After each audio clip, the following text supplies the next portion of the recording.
So we're now going to Potsdam near Berlin, and Manuel from Fraunhofer IAP will be telling us about inkjet printable, stretchable electrodes for organic electronic applications. Yeah, perfect. Great. Thank you for the kind introduction, Kasia, and warm welcome from the Fraunhofer IAP in Potsdam, which is near Berlin in Germany, where actually the Tech Big Live event will also be held. So we are not far away. In the past, we have talked about our quantum dot material developments and high precision printing using Inkjet. And today we thought to switch the topic a bit to tell about inkjet printing of stretchable electrodes, specifically P-dot electrodes with two application examples.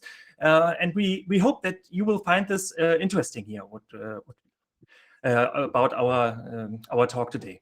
So in general, to make printed electronics stretchable, there are two approaches. One is the geometrical approach, and one is a material-wise approach. So the geometrical approach is that you print specific structures that are stretchable in 2D and 3D, or that you kind of pre-stretch the substrate, and it's a bit wrinkled and stretchable.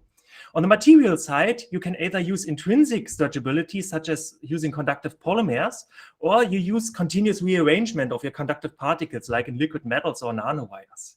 P-dot is actually a combination of both, of intrinsic stretchability and continuous rearrangement, so kind of a composite-based approach, because P-dot is actually P-dot PSS is actually a mixture of the conductive P-dot polymer and the non-conductive PSS polymer, which is doping the P-dot. And the conductivity of printed P-dot layers is strongly dependent on the doping of the P-dot and the amount of interactions between the P-dot layers.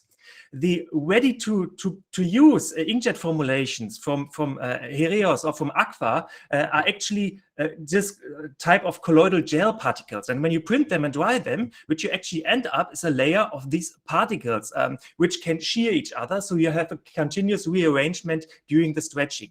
The weak points are the hydrogen bonds between these particles.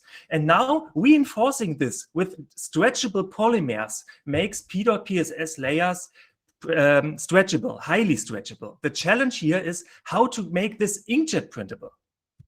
And P-dot PSS is interesting, and the first application, because especially for the first applications, the good biocompatibility and the good electrical to skin contact will be crucial, because this is now the result for an ink we developed for the company, together with the company Humana Medical in Malta. And they develop a heart rate sensor and platform. It's actually a health sensor where you have a reusable device, which also includes a transmitter to the smartphone app, and the smartphone app is measuring your health parameters. And if you want, it can directly sync it through the cloud, also to your doctor for supervision.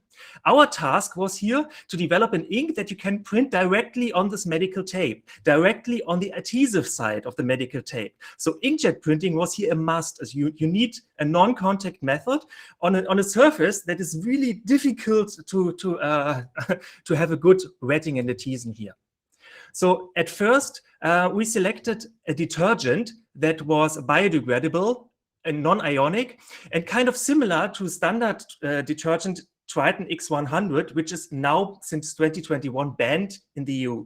So this detergent here was nicely biocompatible, but you have this dynamic surface tension behavior. So usually a detergent doesn't have a specific surface tension, which you end up with in your ink, but a dynamic range. And this stable range here at larger times is relevant for the wetting. The shorter surface tension here is relevant for this high actuation environment in the inkjet.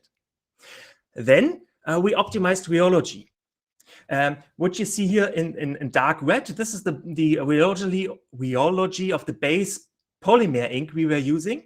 And what you actually want to have is like this kind of test ink, this green line here, which is butyl triglycol. That would be kind of a perfect inkjet ink with a constant shear viscosity over the whole range of shear rates.